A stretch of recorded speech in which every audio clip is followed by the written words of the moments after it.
internet yi cant ngërëm ñeel na leen di am contact bu rëy ak mbégte ñu waxee leen seen émission bi nga xamante ni moom mooy jàngat fi nga xamante ni moom la amee muy seen chaîne Ndar Raññi Info comme d'habitude ñu koy defee di waxtaan li nga xamante ni moom mooy tolluwaayu réew mi waaye tey nekk suñu invité dafa ñëwoon suñu autre format bi gën a jafe ndax d'habitude danaa nekk au nombre de 5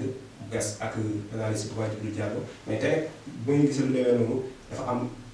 actualité yi nga xamante ni foog ñu waxtaan si ki nga xamante ni dafa nekk expert en la matière mu nekk ni koo xamante ni ci Ndar kenn du ko présenté Sénégal bëgg xam ko mu nekk aussi koo xamante ni damay def brièvement sa présentation su ko defee moom su ko joxee kàddu gi dina gën a présenté wu mu nekk koo xamante ni avocat la fii ci Ndar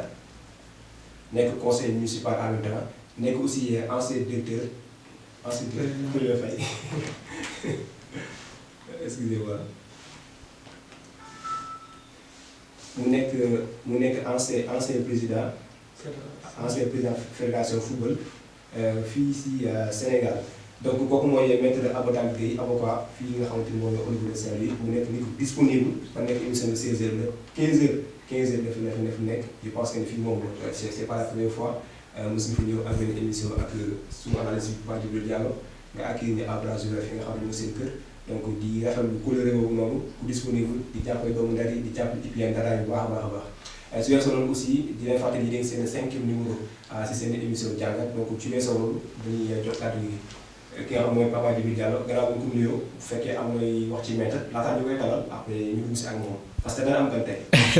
dëgg la waaw ñu ngi lay nuyu di la fay bu baax a baax di nuyu aussi ñi nga xamante ni chaque fois ñu ngi suivre si à travers la chaîne Ndar Raññi Info di nuyu maître comme ni nga ko waxee man j'ai eu la chance de faire une émission avec moom.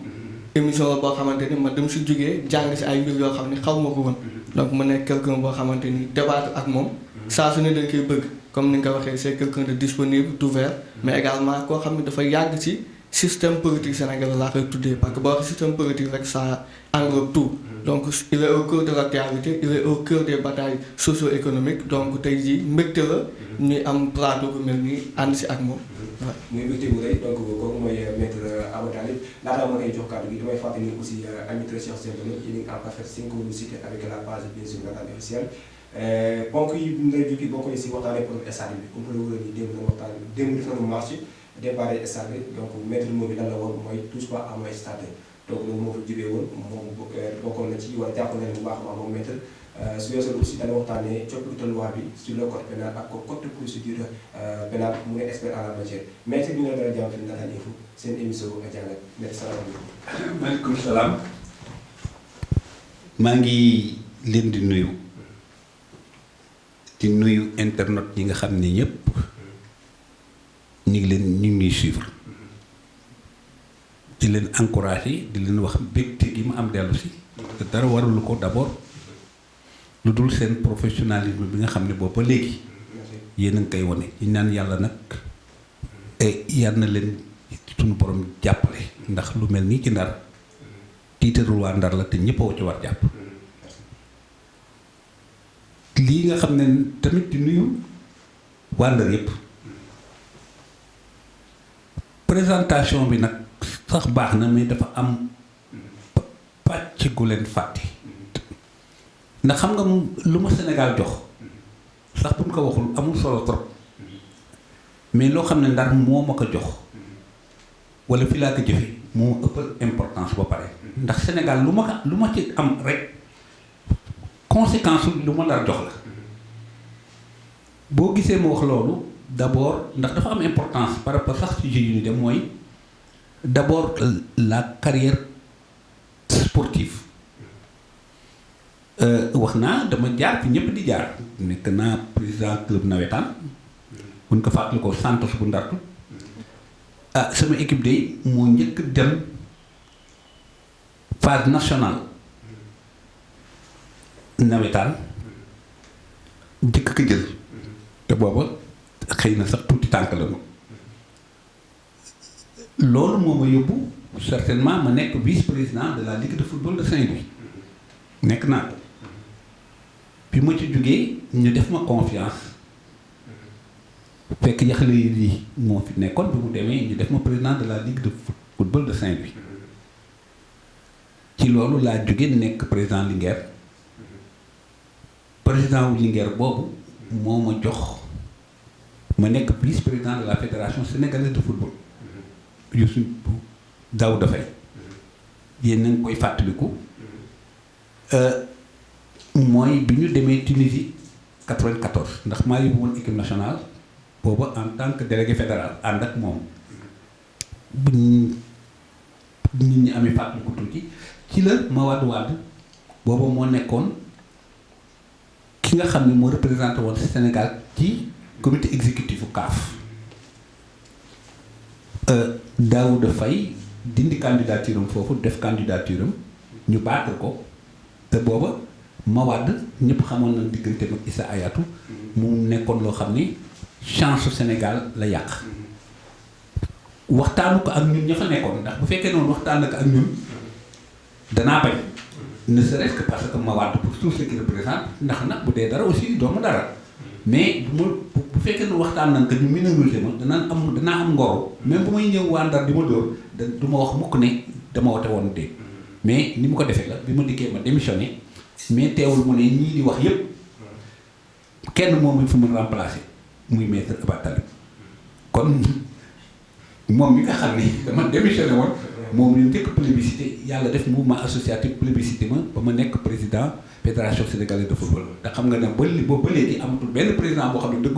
dëkkul Dakar ñu lay def président fédération sénégalaise de football xam nga kon loolu macha allah dégg nga day am solo pour man ndax li may wax rek ne man Ndar maa tout donné Ndar moo ma melal ni ma mel wax naa ku ko gëmul doon fi dara bañ fi door parce que déjà doon naa fi dara parce que ci décor bi laa bokk.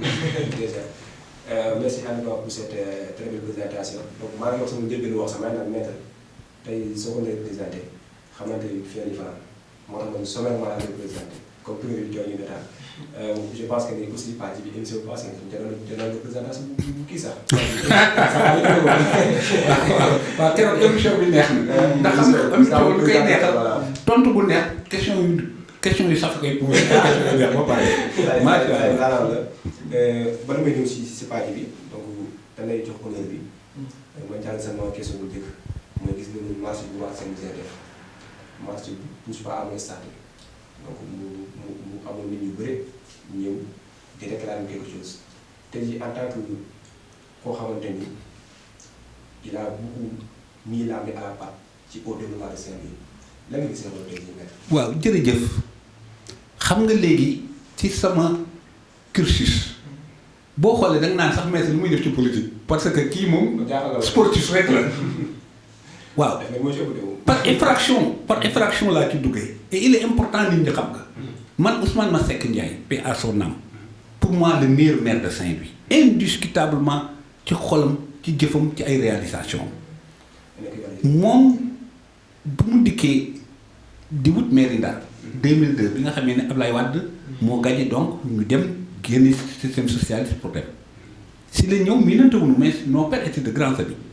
mais xamoon na ndax kuy ñëw Ndar nag lu mu ci mënti doon xam nga ne lu mu tuuti am naa tuuti njëriñ ci dëkk bi te bëgg naa dëkk bi mu ñëw seet si ma ne ma écoute léegi dama bëgg nga ñëw ñu ànd ñu liggéey Ndar ndax man ku may nax rek ci Ndar nga may naxee ma ne ko man politique mu ne ma non il faut venir en tant que membre de la société civile yàlla def na ñun ñëpp nekkuñu fi mais yow boo fi nekkee nekk sama gannaaw ma bàyyi la fi ak waa Ndar yi di nga xam nga déjà seen problème mais dana mën a tax lu bale doon ko dana ko mën a faj avant ma egsi pour loolu moo ñu boole donc moom mu defoon ma ci candidature ma nekkoon tamit ci adjoint mi au fur et à mesure nag may aussi ñuy dem ci nit ñi gis li mu metti ak problème mu jigéen ñi ma def fi ay groupement féminin yu bari groupement féminin yooyu nag ñoo mujjoon ne ma kat yow li nga xam ne état war na ko def gouvernement war ko def nga nekk di ko def ci say moyen boobu da nga war ñu jàppale la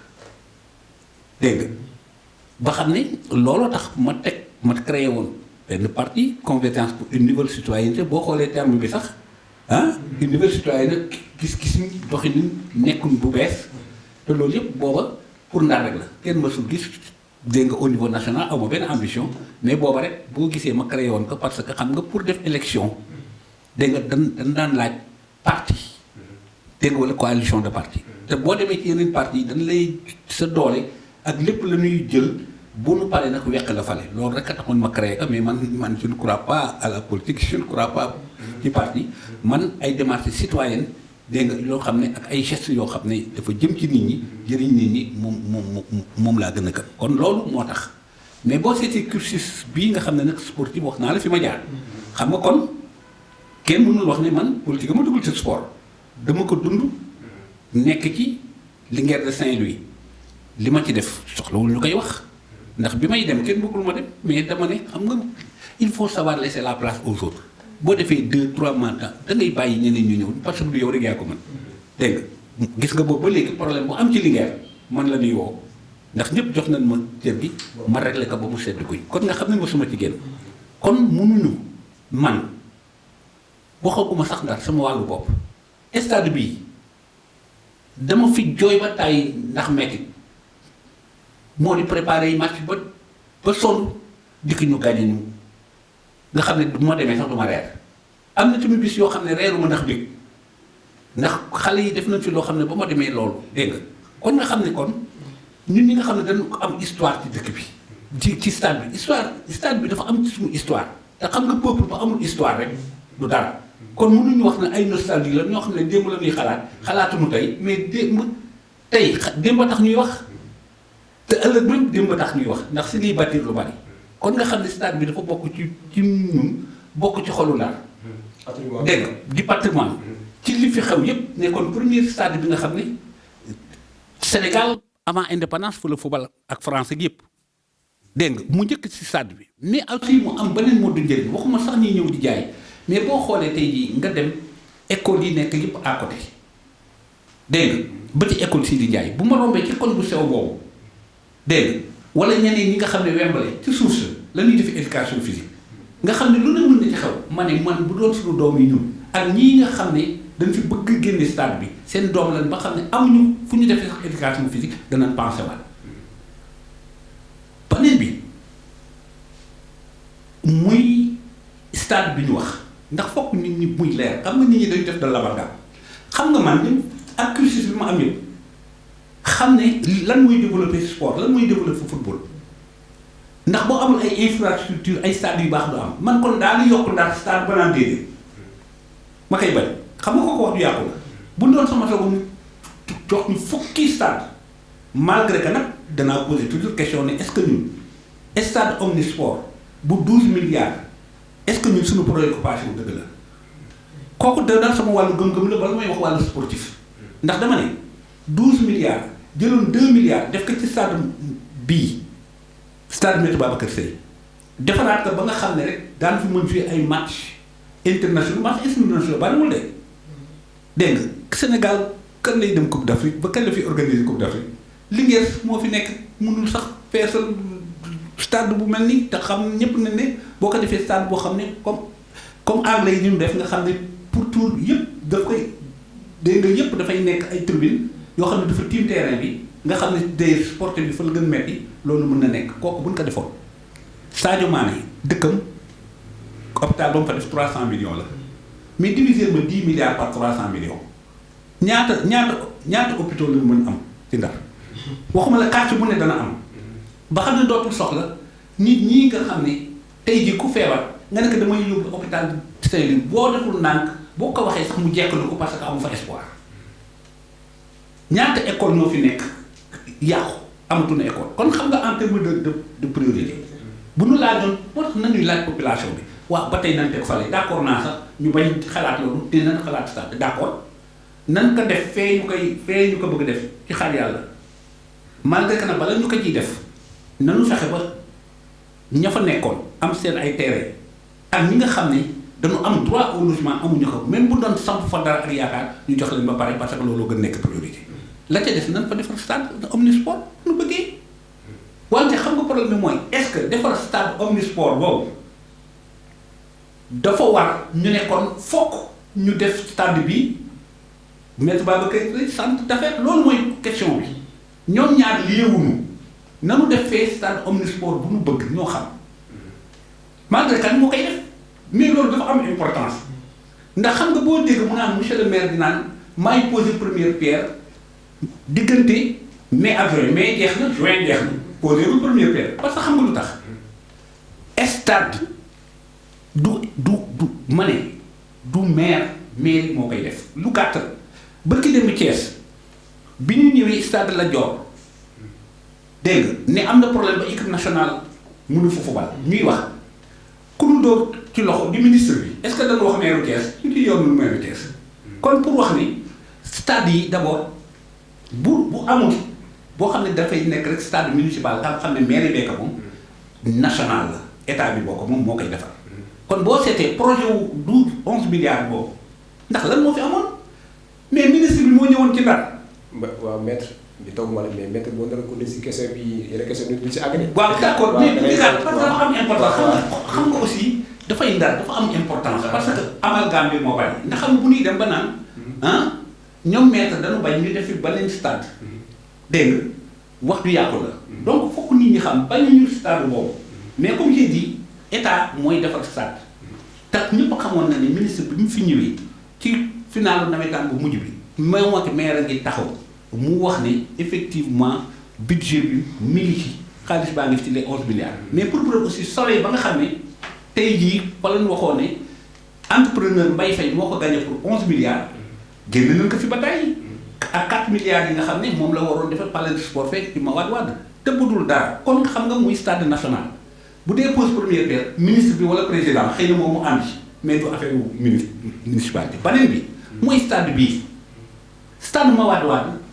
stade municipal la mairie Ndar moo ko moom looloo tax dégg nga ka fa nekk mairie bi moo ko fa teg taxes yi ngay fay pour jël ko mairie bi moo ko wote conseil municipal la ñu bokk ñu ko wote la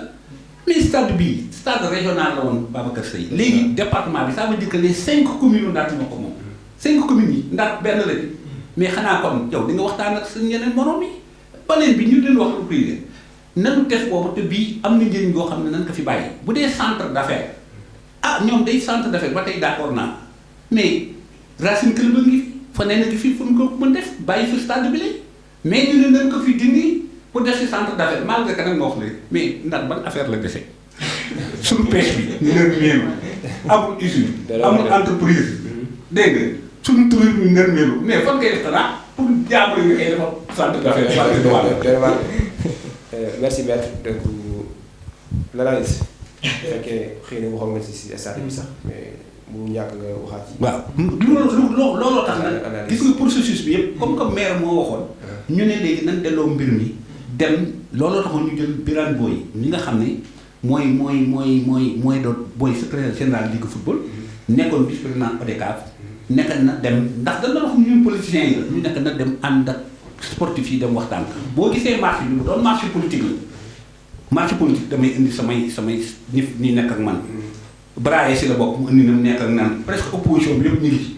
dafa naan bu génne woon ñun ñëpp ñi nga xam ne ñun politique la kon danañ wax la ne mais danañ ne sportif yi rek à part ça ñi nga xam ne ñun ñi porté woon plateforme bi rek nañ ñëw taxaw jëmmal leen dégg nga pour mu nekk une marche purement citoyenne mais pas une marche politique. kon donc marche bi mënul jàpp ni amoo benn corrélation politique. gis nga ko mais lu ko mooy gisoo fa benn koo xam ne sama militant la wala muy militant Braille wala muy militant keneen ak keneen. donc fi nga daal am na solo maître moom mooy période pour def benn transition ma tourné vers l'analyse waaye ñu jàll gis nga maître mu wax donc je pense que ñëw na ci le sujet nodal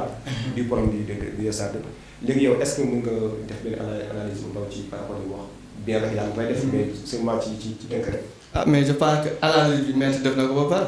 donc man j'ai bien aimé communication bi maître def parce que dafa wax 2 mots yoo xam ni je trouve que c'est important mooy priorité ak amalgame boo xoolee tout ce qui tourne autour du problème du stade mooy communication te l'autre fois waxoon naa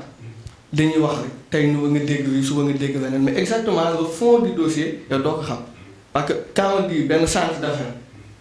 waaw centre d'affaires ça veut dire quoi bu ñu waxee aussi dañuy délocaliser stade bi yóbbu ko feneen mais te wax na ko on avait prévu date mois de juin parce que le maire moo ko waxoon te ba léegi gis nañu sax foofu au lieu que dafay def première pierre dafa inondé parce que première taw yi bu mu amee foofu dafa inondé donc dem nañ fa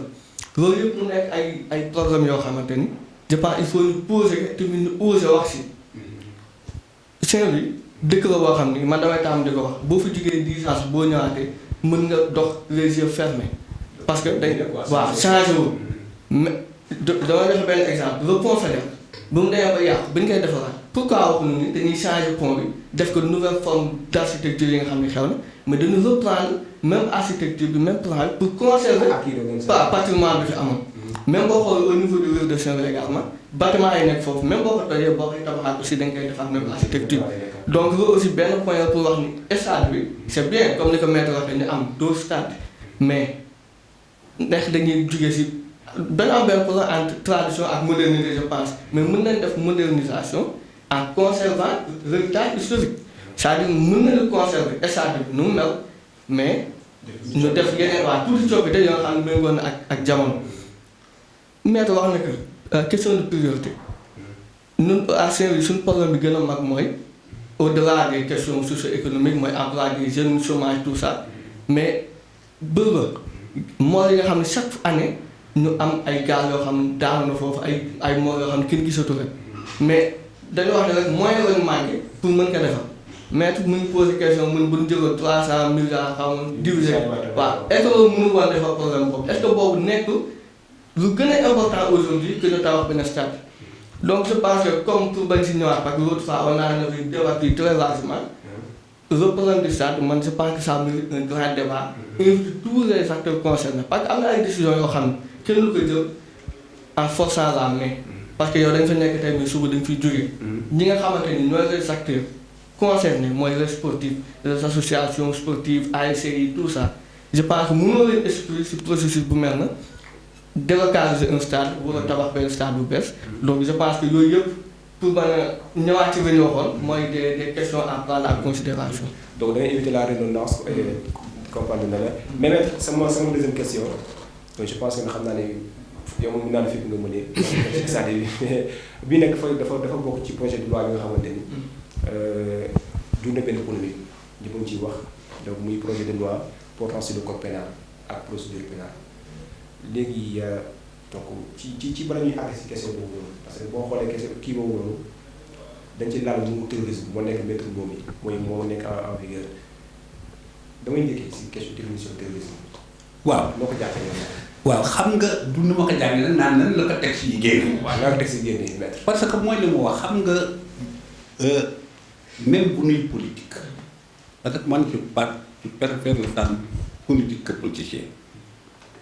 bu la yàlla dimbalee ngay professionnel du droit lu ñëw aussi da nga koy xool rek par rapport à ça d'autant plus que ku mel ni ñun nga xam ne tout le temps on est en train de plaider ay procès pénaux nga xam ne ñu yàpp ak yooyu nga xam ne comme yii dafay dikku dana baax rek ñu xool texte bi lan wax jëm ko faram-fàcce. d'accord yooyu ko dégg xam nga article bu bees bi muy 279 1 bi ñuy def rek bi nga xam ne dafa réforme lii la wax constitue des actes de terrorisme punis de la réclusion criminelle à perpétuité ci ñëw lorsqu'ils sont commis intentionnellement en relation avec une entreprise individuelle ou collective ayant pour but d'intimider une population, de troubler gravement l'ordre public ou le fonctionnement normal des institutions nationales et internationales, de contraindre un gouvernement ou une organisation internationale à accomplir ou s'abstenir d'accomplir un acte quelconque par la terreur. Avant mu ñëw ci acte yooyu mu wax dafa am lu am solo peine bi moom wax na ko kooku moom réclusion criminelle xam nga luy réclusion criminelle réclusion criminelle mooy dañ lay tëj ci benn place diiru dund ba pare perpétuité waaw réclusion waaw à perpétuité c'est diiru dund mais dafa am lu ci laxas lan la mel moo di ki nu def réclusion criminelle à perpétuité travaux forcés dafa am travaux boo xam ne danga koy def même bu fekkee ne nag lu lay sant mu neex la mu naqat da nga koy def par force wante loolu xam nga gouvernement bi nga xam ne ñi lay dundal di la dundal pendant tout cela dafa lay dem mais am na ci lu tuuti loo xam ne yow mii lan da koy bàyyee même buñ la ko bàyyee de xanaa nga am njaboot yónnee leen ko mais yow mi nga xam ne day dañ la tëj seen ndiiru gudd defe naa ni liberté bi ngeen soxla xaalis bu mu la jox d'autant plus fa ngay dund mais bu ñu poursuivre ci loolu xam nga dafa am ñaari pàcc yu ñu ko wax xam nga dafa wax ni acte yooyu mu wax mais daf ne acte yooyu dafa bu fekkee dafa am lu mu àndal lu ko loo xam ne moo ko tax a jug kon foog nga déparé li ko tax a jug ba pare ndax xam nga comme ni ma ko constitue des actes de terrorisme punis de lorsqu'ils sont commis n'est-ce pas intentionnellement en relation mooy c'est-à-dire dafa jokkoo ak loolu moo tax mu jug ñu ne lan n'est-ce pas une entreprise individuelle ou collective ayant pour but d'intimider c'est-à-dire loo xam ne dañ ko ñoo ko organiser rek ñoom dégg ay nit bu dee benn nit wala loolu loo xam ne li ko tax a jug mooy troubler gravement l'ordre public xam nga troubler gravement l'ordre public moom danañ ci ñëwaat ci yeneen kii yi fi tax nit ñi tiit mais mooy ordre public mooy dégg nga loo xam ne day andi fitna ci yoon bi dégg nga ci yoon dégg nga ordre public daal day yëngal xool yëngal dara mais xam nga def na gravement mais ba léegi définir nu lan mooy gravement à l'ordre public xam nga mën na woon tourner rek ordre public waaw mais gravement à l'ordre jusqu'où lan mën wax ne gravement à l'ordre public mais du loolu rek du des na ñu waxati teg ci ne wala boog ou le fonctionnement normal des institutions fonctionnement normal des institutions. ça n'arrive pas. loolu ba xam nga mooy institution yi dégg nga assemblée ak yeneen institution dégg nga li nga def daal ñoom li ñu def c'est-à-dire waxaguñu yow li nga def pour jàppale leen dañ ne loolu ñuy tere ñooñu ñi nga xam ne boo leen dimbalee lay doon terrorisme ñoo ko mën si terrorisme ni ñu xam ne ñoom nit ñi rek nee na bu fekkee ne dégg nga loolu dañ ko def dégg nga alors toujours ñu continuer ñoom daal di ne ak de contraindre un gouvernement ou une organisation internationale à accomplir ou s'abstenir d'accomplir un acte quelconque par terreur c'est-à-dire gouvernement boo xam ne dafa bëgg def dara dégg nga li ma wax de dafa bëgg def dara ne dama ciy jëm nga opposé wu ci. foofu gars yi su dugg ci Maroc yeeg. dégg nga de nga opposé wu ci par terreur taxawu ci xeex bi. xam nga foofu nañ xool ne xam nga loolu seet gis nga wax ji. gouvernement donc ça veut dire que lu ko neex def. mais bu fekkee ne dañu def ne yow nga koy opposé par des formes pacifiques nga xam ne constitution bi moo la ko jox mais bu fekkee ne loolu dindiwuñu ko ci wax rek lii dégg nga mel ne dañu teggi la leen dégg nga xam nga loolu moom dafay poser problème ñu ne nag yan acte xam nga wax na ne yooyu ñooñu ñu ne yan acte la foofu mooy indi alkale ji ndax boobu boo xoolee dañu ne yu bari mais dama leen wax li tax fi problème yi nekk ñu ne crime voilà les violences et voies de fait commises contre les personnes et les destructions ou dégradations commises lors de rassemblements est visé par l'article 98 du présent code. dégg ngeen rassemblement xam nga rassemblement dafa am ñaar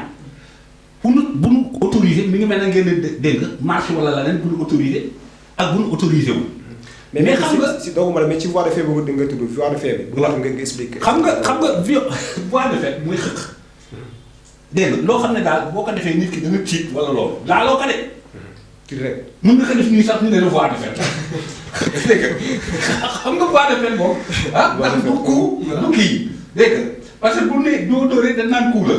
mais voie de fait dañ naan dana ko xëq. daal kii na ko ba xam ne daal tiit na ci moom. loo xam ne daal andi na tiit ba sabom teqali ko. loolu mooy voie de fait. kon nag loolu yomb. violence psychologique. waaw moo tax ñu violence et voie de fait. li 98 mooy rassemblement illicite ak yooyu. ñu ne aussi les destructions et dégradations commises dégg nga vis-à-vis ak dégg c'est-à-dire ay dégradations yoo xam nga kii yu mel noonu pour contrôler que dafa indi ak kii. les blessures et coups volontaires prévus par les articles d'espace. ensuite donc boo xoolee loolu mu doon dégg nga même les infractions yi ñu wax liées aux technologies de l'information et de la communication. moom journaliste dégg nga quoi. kooku journaliste yi ba xam ne donc dafa def loo xam ne kenn du rek kon yooyu yëpp te seetal regroupement léegi regroupement yu mel noonu même bu fekkee ne yow am na ñu xam ne ñu ko sant mais kenn du wax ni ñu yàqal mais bu ñu bëggee yow parce que yow mi ko jiite bëgg nañ la créer dañuy wax ne dégg nga yow yaa ko sooxe yow yaa ko kile à partir de ce moment li ci grave mooy xoolal loolu nag dañ ko assimiler terrorisme loolu nag assimiler terrorisme xam nga léegi kon terrorisme waxuñu sax ka def lee mais acte yow boobu nga def dégg nga ñu ne comme que nag def ci contexte fekk na ñii lii la ñu doon def lii lañ ci dugg rek yow loolu mooy acte terrorisme mais li gën a garaaw dafa am article bu gën a garaaw boo xam ne nag man moom moo tax sama njort su ñaaw dafa wax ne fii toute personne waaw qui recrute boobu c'est moins grave mais fii mu wone ne léegi bu fekkee ne 299 la mu ne les comportements visés aux articles 271 mooy yooyu ma wax et kii du présent code sont punissables alors même qu'il n'existerait pas un acte terroriste commis ou tenté dès lors qu'un acte matériel tendant à les réaliser est entrepris. Man nag je ne comprends plus rien. Est-ce que dégg nga nee na bu fekkee ne même acte terrorisme amul loolu mais yow acte ba nga def dégg nga war na mën a kii lu mel noonu benn bi ñu ne apologie c'est-à-dire indiwaat apologie terroriste c'est-à-dire loo mën ci wax loo xam ne dégg nga mun nañu wax ak incitation à la violence parce que nga wax ni na ñëpp dem xool na ñëpp dem ci lii na dem bu ko kenn fekkee na ñëpp kii bu ko kenn raté na ñëpp ñëw ñëpp doole lool pour ñoom bu amee lee rek danaan loolu nga wax terrorisme ba xam ne donc dégg nga ni ñu ko yaatalee dañ koy yaatal ba xam ne dégg nga la liberté de manifester dégg nga la liberté de manifester dafay doon presque entorse ndax léegi daf ko xaw restreindre def ko boo xam ne ba xam ne ku ciy jugati di ci dem wala nga ciy wax di nga tiit parce que ñoom lu tuuti rek ma ko wax terrorisme ndax avant ñu créer loi bi moo terrorisme bi daf doon ñëw tout le temps ci seen wax loo wax leen ñi ne ay terroriste lañ parce que loolu lu exprimé woon ne ñii nga xam ne presque ku def lii parce que tu es contre parce que taxaw ngeen parce que organisé nga pour wax loolu ñu ne terroriste loolu rek lañ jëlaat. def ko waaw loolu lay difficulté yi quoi. je pense que maître ñu ngi ci définition yu am solo ci côté terrorisme xam naa dinaa ñëwaat ci laata ñuy àgg ci code pénal bi ak code de procédure pénale te mu dégg gars ñi code de procédure pénale bi moom moo nar nekk na kii bi yëpp dafa am différence wala ñaar. code pénal ak code de procédure pénale. non xam nga kon dinaa si ñëw problème yaakaar bi léegi yow damay defal tuuti définition rek comme terrorisme bi Sénégal bu nekk ñu définir prétend kii la ak terrorisme la léegi yow noo ko jàppee yow analyse yi waaw xam nga mot bi boo ko jëlee déjà dans le mot il y a la définition terrorisme mooy le mot terreur moo si nekk mooy tout acte attaque wala violence destiné à toucher des personnes qu'il s'agisse de personnes civiles ou voilà personnes civiles sax la ñu mais destiné à commettre chez eux des troubles psychologiques ou physiques maanaam da ngay def acte boo xamante ni di nga tiital nit ki psychologiquement wala physiquement tamit si sa personne di nga atteindre son intégrité mais pour aussi ñëw si question bi dans le fond fi mu ñëwee moo tax nit ñi tiit parce que dañu nekkoon duggee si mois de mars boo xamante ni dëkk bi dafa yëngu woon mu am ay émeutes des violences un peu partout. waaw mu ñëw. Le ministre de l'Intérieur à l'époque bu mu génnee avait utilisé ce mot parce que pour qualifier li fi jotoon am le président également bu mu génnee def discours mu ni li fi amoon dootu fi amati donc bu fekkee dafa li fi amoon du fi amati mu indiwaat des mesures yoo xamante ni tout à boo ko xoolee da nga xam ne kii c'est pour empêcher de futures manifestations donc tu te dis que cette loi est suspecte donc fu mu jëm mooy basé li nga xamante ni mooy ñëw si kanam te liy ñëw si kanam mooy des échéances électorales élection mu ngi ñëw présidentielle waaw éventuellement donc loolu moo tax nit ñi tiit parce que boo waxee ni manifestation parce que violence c'est dans les deux cas pour sax wax ni c'est dans le cas du pouvoir parce que bu ñu jëlee tey man je voudrais bien comprendre nan la ñuy qualifier mooy ñi nga xamante ni lay nervi parce que ñoo xam dañuy semer la terreur boo leen gisee da ngay tiit da ngay daw dina lay dóor donc ñoo seen acte boobu ñuy def te ñëpp gis que est-ce que kon mënuñu ko qualifier de terrorisme donc cette loi s'applique à qui elle est destinée à qui man je pense que loolu yëpp c'est des choses à revoir. gars yi la Moussa Faye sax yor xeer est-ce que du acte terroriste quoi maître comme ni ko ñëwoon léegi dañuy ñëw maintenant si la différence entre le code pénal ak le code de procédure pénale am na différence bi. waaw am na différence ndax xam nga pénal bi rek moo leen boole wante bay daf ne code kii na procédure waaw code pénal dégg nga mooy livre bi nga xam ne lu yoon di tere lan moo wax lan la yoon di tere ak boo ko defee lan moo la ciy topp lan la ciy teg kan moo lay atte nan lan lay attee ba mu jeex te buñ la àttee kontaanoo lan ngay def kun àtte ba mu dem ñu war la mun delloo si waat ci yenn anam yooyu yëpp daf koy wax ba mu leer nañ nga xam ne kon moom mooy wax lii ba pare sanctionné ko ne lan lii boo ko defee nii lan moo la ci fekk code de procédure pénale nag moo leen won ne yoon wi ñuy jaar itinéraire bi dégg moo wane ni fan lan lay àttee ndax xam nga infraction bu ne fan lay àttee xam nga am na lu ñuy wax tribunal d'instance bu ndaw bi am tribunal dégg nga grande instance nit ñi nan lañ ko organiser ak lan la war àttee cour d'appel lan la war àttee n'est-ce pas cour suprême nan la war àttee ak wax yooyu yëpp nan lañu tëddee ak lan la ñuy doxale dégg nga loolu mooy yoon procédure bi ak dégg nga loolu mooy procédure juge d'instruction bi ndax bu ñu xam nga bu la boo ñëwee mun nañ la dem àtte tout de suite mun nañ la yóbbu ci juge d'instruction bi ndax day jaar enquête ndax xam nga police lay njëkkee wala gendarmerie bu dikkee mun nañ la dem àtte tout de suite wala ñu ne nan la dem yóbbu ci juge d'instruction bi ak juge d'instruction bi ay sañ-sañam ak bu deful li nga xam ne defu ko ma ko même ñii nga xam ne ñoo lay enquête bu fekkee ne enquête bi dafa am lu ci rax wala defalul ko kenn gendarmerie kii nan la leen di toppee yooyu yëpp code de procédure moo ko wax. léegi nag boo xoolee ma yokkale ci impact bi par rapport ak loi yu bees yi nga xam ne def nañ ko dégg nga fan lay influence di am xam nga par exemple bu ñu xoolee modification yu bari yi ñu def nga xam ne booba ay délit la woon pour ngeen mën comprendre infraction ñett la. waaw ñett dafa am li ñuy wax contravention. dégg nga am délit am crime contravention mooy yu ndaw ndawaan yi waaw dégg nga witt nga garabu jaamu dégg nga ah gaañ nga nit matul 20 dégg nga ITT bu matul 20 jours loolu mooy infra booy contravention te contravention ak yooyu ci li nga xam ne pour ñu def différence bi dañuy xool li peine bi moo koy wax lan la ndax dañ ne bu fekkee ni peine bi la dox peine contravention la peine contravention la kon contrat mooy 1 mois 1 jour ba ay 30 jours ñu ne ku tëj 1 jour ba 30 jours bu fekkee ne li nga def dañ ko def war na tëj minimum 1 jour maximum 30 jours kooku kon contravention lay doon kon ci tëjaay bi dina naan kon contravention la bu nee li ñu lay tëj dégg nga peine d'emprisonnement la dégg nga boo xam ne weesu na loolu dégg nga bu boobaa délit la li nga xam ne bu fekkee ne peine criminelle la dégg nga mooy la ay travaux forcés à temps travaux forcés à perpétuité moom la ñuy wax réclusion criminelle léegi dégg nga peine de mort amoon na mais amatul loolu ñu ne ma ko ba xam ne donc différence bi mooy la par rapport ak fii xam nga bu fekkee ne woon dañ ne benn loi benn infraction ne woon délit la parce que peine bi ñu ko daan def ay 5 ans ba 10 ans ak yooyu léegi ñu ne crime la bu boobaa dootuñu la juger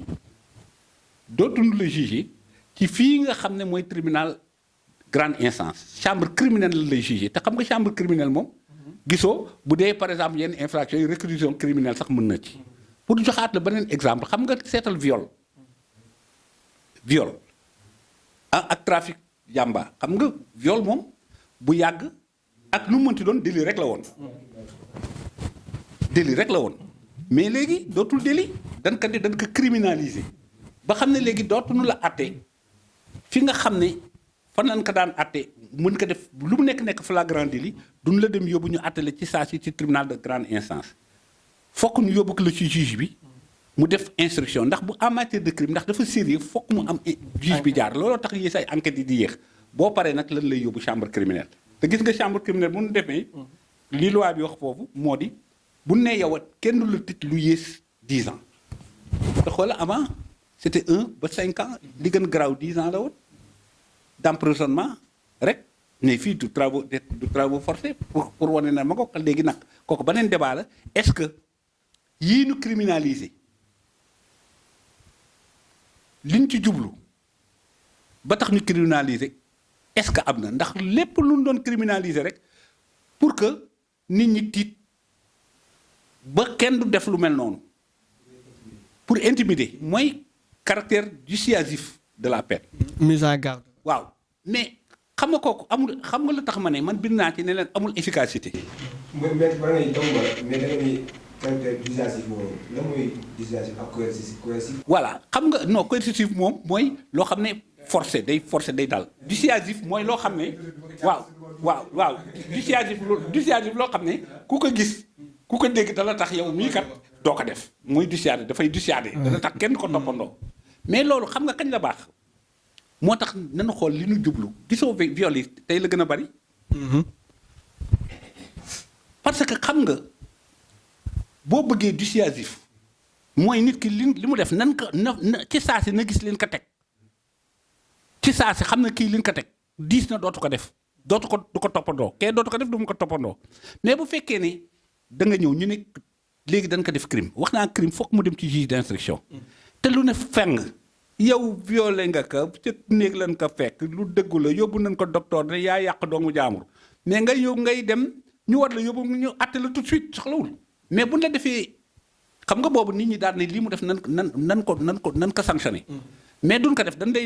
ne loolu nan yóbbu ci juge d'instruction bi xam nga juge d'instruction la muy enquête yow ak ki nga violé rek a fekkee wax la ngeen wax ngeen ko ci police amatul la ngeen di dollu pourtant dafay nekk mu yàgg fa nag def fa ay 1 an 2 ans xam nga nu ñuy mujjee ka def musiba ba mbokk yeeg yëpp ak papa ji léegi dañuy ñëw ak société bi moom day yàgg na fa nan ko génne yàgg na fa fàtte nañ li mu def de ndax boobu dañ lay yërëm après xam nga kon léegi caractère dissuasif te buñ la doon teg atte la fii fukki at sax wala juróomi at ñu atte la teg la fekk nit ñi fàtte nañ la nga defoon fàtte nañ mbir mi fàtte nañ ne kii bi mu defee lii leen ko teg moo tax ma ne toujours mooy dégg nga la politique criminelle Sénégal kenn du ko def par réaction foofu rek le président Macky Sall am problème c'est-à-dire muy vol de bétail bu nit ñi ne lii rek nii nii nan criminaliser mu ne nan criminaliser te loolu yeesaay du efficace gis nga ku violé nan dem juger la ci saa si fan de différence bi mën a am ndax en fin de compte xam nga buñ la tëjee loo xam ne emprisonnement la ndax bu dee délit emprisonnement la rek bu dee fay travaux forcés mais fii Sénégal presque duñ def travaux forcés personne defuñu kenn travaux forcés waa lu tee ñu ne li leen la doon tëj travaux forcés dégg nga de 5 à 10 ans de 5 à 10 ans ne la travaux forcés 5 à 10 ans dégg nga mais lu tax duñ wax rek ne peine bi ba nekkoon 1 an à 5 ans tan def ko 5 ans 10 ans travaux forcés nan ko def peine bi 5 ans 10 ans ba xam ne même chose ngay encourir c'est-à-dire loolu 10 ans boobu ngay def 10 ans boobu ngay def bu la atte bu gaaw mais gis nga yokk nañ peine yi c'est-à-dire dañu waroon yokk peine yi rek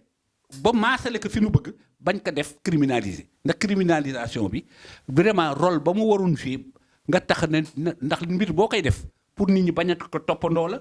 li boo ko ciy sanctionné pour affaire bi jeex la far mais tey jii le viol du ma toog ma leen ko du ngeen gëm chaque semaine danaa am benn client bu ma jël dafa violé moom ak moom buñ jiiñ viol dafa devenir monnaie courante xam nga nag fléau bu amee da ngay xam da ngay xam approche bi dégg nga seet d'abord li indi loolu yëpp c'est important kooku xam naa ni beneen émission ku seet loolu yëpp mooy li ma la wax dégg nga parce que phénomène de société la seet li ko indi yëpp nan la dañ ko mën dindee ba pare nag seet ba xam après léegi nan lañ mën ko sanctionner ba xam ni dana tax ku ko doon def ñeneen ñi buñ ko gisee ña mu bokkal koñ ak yeneen morom yi xool ci saa si ne teg nañ ko loo xam ne dana ne lii de jaru ko ba xam ne ñoom duñ ko def mais li maître di wax pour ma yokk si mooy effet pervers c'est-à-dire mooy l'effet contraire de celui qu'on avait souhaité maanaam da ngay def benn mbir au lieu que mu indi résultat yi mais day indi contraire yow li nga doon xaar wala mu indi inanité mooy maanaam dara du avance te pour jël si exemple mooy paquet de cigarette boo gisee dañ si dessin kenn koo xamante ni dafa poumon yi dafa yàq wala yooyu mais teewul gars yi ñu ngi tox ba tey waaw donc même analyse boobu laa bëgg a def. d'accord analyse bi kii nag mais maître bi ñu fi expliqué lépp tey jii xamante ne loi boo xamante ni les Sénégalais sont troublés par cette loi mu jaaxal leen yow tey di loolu jàpp na moo nekk di dossier de cette affaire c'est-à-dire que lan la si Sénégal. waaw xam nga problème mooy bu jàmm rek di xew dara xewul yoon dañ koy bàyyi fa mu nekkoon rek boo gisee ñu laal ko soppi ko gën ko yaatal boobu am na lu mu ci jublu ndax boo gisee ñu koy yaatal ndax léegi mën na am ay phénomènes yoo xam ne amul woon wala manifestation phénomène yoo xam ne amoon na mais manifestation yu bees yoo xam ne loi bi prévoiru ko woon. ba tax dama lay jox benn exemple xam nga sànq wax naa la ne la association de malfaiteurs xam nga association de malfaiteurs boobu mooy loo xam ne association boo xam ne da ngeen ko former benn entente loo xam ne lenn rek ko pour dugg def ay njaawteef mais njaawteef yooyu dana wax ne dafa waroon nekk dégg nga crime wala délit contre les personnes ak les biens loo xam ne daal crime la wala délit boo xam ne ci nit ñi wala seen alal rek la yemoon. léegi loi bu bees bii ci réforme bi dañ ne n'importe quelle infraction. xam nga comme léegi association de malfaiteurs dugal nañ ko ci seen affaire terrorisme boobu nga xam ne prévoir ko xam nga ko pour gën a yaatal. dégg nga mooy da ngay élargir le champ de la dégg nga pour dara ba ñu rëcc. léegi nag bu fekkee ne mooy moo la xam ne da nga indi yu bees yoo xam ne comme ni ñu waxee léegi indi terrorisme bi dégg ko yóbbu ko peine boobu ñu ko yóbbu réclusion criminelle nga xam ne li ma leen wax léegi nga xam ne li nga xam ne lan wax ne pour accompagner ñi nga xam ne ñooy def dégg nga pour tuteler pour et cetera nga xam ne bu dee ca daje ba ak yooyu ñàkk a soxe ak yooyu nga xam ne kon mën nañ wax ne tous les opposants ak ñiy marché ak ñi kii ils sont en danger. ils sont en danger te booba nag du la tax teg lii ndax xam nga la loi anti-casseur ba doon wax mooy marche yeeg kii yeeg dégg mais seetal contourné na parce que même bu ne liberté de marche wax ne léegi dañu nekk système amatul autorisation système de la déclaration mais di teg fa texte ba tey la loi anti-casseur mu di lu mu organiser ak lu mu organiser rassemblement wala yooyu yatee xew bu fekkee ne dañ ne nit moo ko suggéré te kan moo koy suggéré organisateurs yi ak ñun ñëpp la ñuy jàpp kooku nag bu demee boo wax ni loolu waaw te wax naa ne même terrorisme yooyu ñu wax ne yooyu bu fekkee ne acte matériel bi rek am na te amul sax terrorisme xam nga mënu baa di loolu ne acte matériel bi loolu lañ lay punir kon dama ne kon mbir mi dana am lu ko loo xam ne moo ko sooxe dégg li ko waral bu leen seetee nag am na yu bari signaux yu bari yoo xam ne nag aussi gouvernement bi daan nañ ko wax dégg nga kii xew ni dootu xew xam nga bu la wax ne dootu xew moo di booba daa indi jumtukaay yi wane na pour mu arrêté ba xam ne donc certainement marche yi fii am ak loolu yëpp yëngatu yooyu yëpp xam nga ne loo xam ne lu gênant la te pourtant àllkale bi waxuñu ko ndax dafa naa ni ñii nga xam ne léegi ñoom la ñuy jël di leen fay soo leen ay tenue ñu naan leen ay nervi nga xam ne nag fa ñu jógee yaakaar naa ni ñooñu ñëw di indi terreur te wax na ne dañ ne terreur ba pare ñiy def yenn rassemblement yi pour jàppale ñiy indi terreur loolu mooy terrorisme kon yaakaar naa ne kat est-ce que ñi nga xam ne ñoo fi indi nervi yi ñoom lay gën daal terrorisme. donc loi bi jàppal nga ni ci maître dafa pour wala dafa kooku ci par rapport loi bi en wala quelques fractions de seconde loi bi. waaw kon soo d'accord aussi. non man am na aspect yoo xam ne wax naa ni d'accord laa ci dégg nga am na aspect yoo xam ne la liberté. est-ce que liberté c'est à la fin. liberté c'est loi bi. est-ce que du liberté c'est wala liberté. non c'est xam nga c'est trop dire. dégg nga parce que am na wax naa ne aspect yoo xam ne c'est des aspects positifs yoo xam ne ndax am na yoo xam ne situation ndax addina day dox. ndax boo xoolee infraction yi nga xam ne léegi par les médias ak yooyu yëpp amul woon léegi am na donc dana am yoo xam ne dana baax ñuy adapté mais xam nga li ci bon excès moo di régler di tuwaale des comptes yoo xam ne wër na ne c'est beaucoup plus des comptes politiques que par rapport ak sauvegarder dégg nga intérêt de l'État wala naan waaw juste je pense que maître wax na l'essentiel là surtout sur le point du fond quoi du dossier mais juste lu ñuy waxaat mooy lu ñu tàmm def fan yii ci Sénégal mooy procédure d'urgence dañuy indi benn loi rek patamee ko voté dans la législation. mooy boo xool loi bi nii mooy 80 députés ñoo ñëwoon te au moins te ñun ñu ngi am 165 députés. te et puis li maître wax nii neex na dégg ku ko sénanté daa comprendre lan moo tax. effectivement aspect positif wala aspect négatif. xam nga bi ñuy lever immunité parlementaire du député Ousmane Sonko. parce que tous les députés étaient présents. def ko benn affaire boo xamante ni député ñoo doon def seen liggéey mais tey ñu ngi wax ni une loi aussi importante majorité député ñëwuñu ñii ñëw aussi ay xeex lañ ko amee ay xuloo ñu yàkkamti nga gaawantu man ak man je pense que tey jii loolu sax dañ ko doon boole ci loi parce que ñu ngi foowee institution. si loolu si ministre de la justice gis nañ ko mu jël ay propos yoo xamante ni. c'est discourtois. transition. waaw mais xam nga les avocats sont connus par la délicatesse. dégg nga ah ñëpp xam na par la courtoisie. ah xëy na boog li mu yàgg nekk àll ba fàtte woon liggéeyu avocat. ba ci soog ay jël moo tax xëy na mu fàtte rek mais lu ci mënti doon ci homme d'état yaakaar naa même bu fekkee ne après présenter les excuses mais il faut l'éviter. mais pour finir rek ci li mu wax xam nga dama ne la procédure d'urgence da nga ko vraiment dévoyer c'est-à-dire loolu tax ko woon te abi bu rëy la parce que urgence loo xam ne par exemple xam nga tey jii mbënn mi nga xam ne léegi dépassé na war nañ génn xaalis wala benn loi boo xam ne rapidement pour mën régler loolu nga xam ne problème mu dégg nga de survie de la nation wala intégrité nation wala dégg nga loolu la ko def la moo gën a mais nag procédure d'urgence boo xam ne toujours pour régler dérèglement dégg nga wàllu kon sax waaw conjoncturel mooy li loolu fekkee da nga ko déglu la mais man urgence dafay am ma ne yi ñuy wax yëpp ak loi bi di ko sanctionné yàgg na fi am ñu koy posé pourquoi tout de suite léegi nga dem ci la possibilité loolu dafa ne surtout que dafay touché lu am importance dégg nga moo doon def ko un large consensus il faut dafa am yoo xam ne consensus la dès que mu mën naa loo xam ne dépassé lu ñu leen bokk yëpp mais ñenn ñi lay gën a fii mais nag saa waay ku sa noonu di sànq doo set. c'est de bonne guerre nag parce que c'est de bonne guerre kii politique pour gagner rek les comptes yi dañ koy def en urgence pour que mu bañ am débat presque à partir de ce moment. c'est propos yu Ousmane Sonko tenir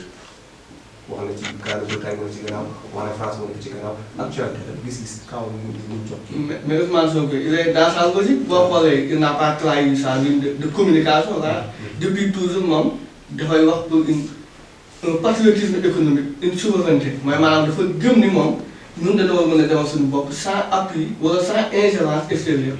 depuis ses débuts en politique ba tey jii moom mu ngi si même chose te boo waxee dafa accusé parce que dafa wax ne waaw xam nga ses propos moom la engagé peut-être am na ay preuves yoo xam ne man aw ma ko mais dans sa communication politique il est toujours dans sa ligne de conduite bi nga xam ni moom lañ ko xam ne mais aussi député français fekk si nag c'est mu mel ne que mu nekk di fësal di indi ça mais c'est la même question.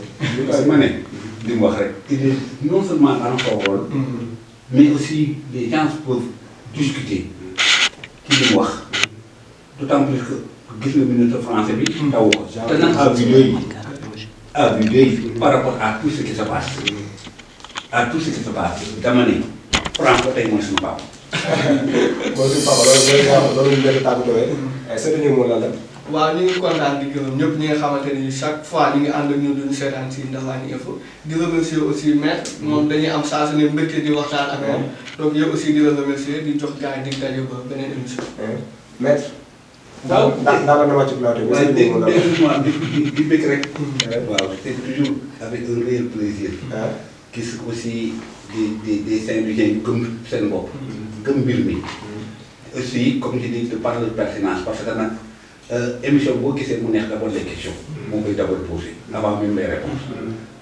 di leen renouveler rek vraiment ma disponibilité di baalu àq nag. ndax man xam nga ci passion bi saa yu daw loo xam ne xëy na contrôlé woo ko.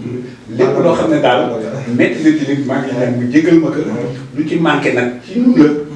waaw dégg nga lu ci baax suñu borom. donc amis chers internautes yéen a ngi woon cette émission Diangat c'était le 5e numéro merci à toutes et à tous surtout ceux qui se trouvent au niveau de la caméra ñu nekk ci gannaaw ñoom ko lépp ci ñoom ñëpp bàcc ñu leen ziar Gous donc Emma gars yi ñu leen ziar Dalida ak nga xamante ni moom mooy Mame Diarra ak Oumou Baba jëntu dig dafe si seen yeneen émission Diangat ci fii seen chaîne Ndefleng Info moom internet bi jaa ngeen jëf